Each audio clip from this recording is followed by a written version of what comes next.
Cathy McLeish, and I am kicking off a little short series of short videos about communication in relationships. And I don't know about you, but we have always struggled with communication. And yet, any problem that we've had other than communication always comes back to the inability to communicate.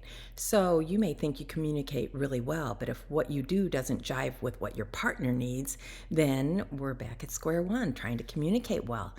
And in this series, we're going to start with just little bits and pieces, little tips that if you try them, I know you will find an improvement in the way that you and your partner get to the root of anything that's in the way of living a good life. So, first of all, we're going to talk about we have been in counseling, couples counseling, we have been coached, we have mentored, we have been mentored, and even in our marriage enrichment program, we were asked to, head up. We learned so many things that we already thought that we knew. One of the things that we learned was if you had couples fill out a little paper saying, what do you struggle with? On that paper, if they were honest, and they usually were because they wanted to get somewhere, you would read, we struggle with communication and affairs, communication and money, communication and honesty, communication and blended family. But with every, multiple problem there was that was listed, communication was always in there.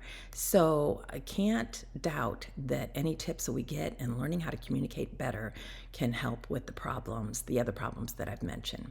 So the first thing we're going to do, our first tip, is to get in the same room when we want to talk about something. And that may sound a little silly, but have you ever chased your partner around the house when you want to get to the bottom of a problem?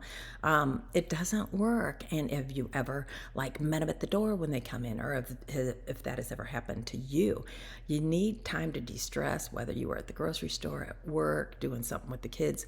And meeting somebody at the door because you want something to be fixed now has never been a thing that's worked in our house, because we have to kind of be in both in the same mindset to get where we want to get. So the first thing is this a good time? I need to talk about something.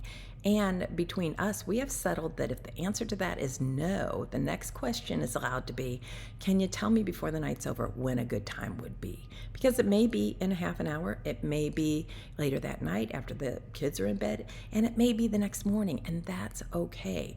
Because if we don't come to the table with the same mindset, if we aren't ready to talk and open to talking, we're not going to get anything settled anyways. So our first goal is to get in the same room to talk about whatever it is we want to talk about. So that's it for first goals. Now we're going to move on to number two, and here we go.